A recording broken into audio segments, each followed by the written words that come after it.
Hi all, మరొక మంచి mini వ్లాగ్తో మళ్ళీ మీ ముందుకు వచ్చేసా. ఇది వచ్చేసి కొబ్బరి పువ్వు అనమాట. చాలా మంది కొబ్బరి పువ్వు అంటే తినకూడదు అంటారు.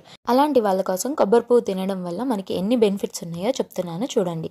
కొబ్బరి పువ్వు తినడం వల్ల చాలా ఆరోగ్య ప్రయోజనాలు ఉన్నాయండి. షుగర్తో బాధపడుతున్న వాళ్ళు కొబ్బరి పువ్వు తినడం వల్ల షుగర్ లెవెల్స్ ని అదుపులో ఉంచి అలాగే ఇన్సులిన్ స్రవాన్ని ప్రేరేపించడంలోనూ ఇది చాలా బాగా ఉపయోగపడుతుంది.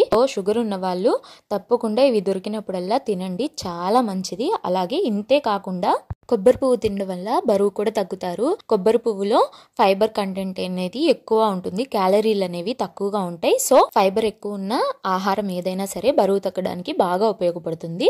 అంతేకాకుండా ఇమ్యూనిటీ పవర్ ని కూడా పెంచుతుంది. అలసట, నీరసం, కిడ్నీ ఇన్ఫెక్షన్స్, కిడ్నీ డ్యామేజ్ నివారించడంలో సహాయపడుతుంది. అలాగే ఈ కొబ్బరి పువ్వులో యాంటీ ఆక్సిడెంట్లు పుష్కలంగా ఉంటాయి. ఇవి క్యాన్సర్ ని రాకుండా చేస్తాయి. అలాగే స్కిన్ గ్లోని కూడా పెంచుతుంది. సో ఇన్ని ఆరోగ్య ప్రయోజనాలు ఉన్న కొబ్బరి పువ్వుని అస్సలు వదులుకోవద్దు. దొరికినప్పుడల్లా తినండి. వీడియో నచ్చితే లైక్ చేయండి, షేర్ చేయండి, సబ్స్క్రైబ్ చేయండి. బాయ్.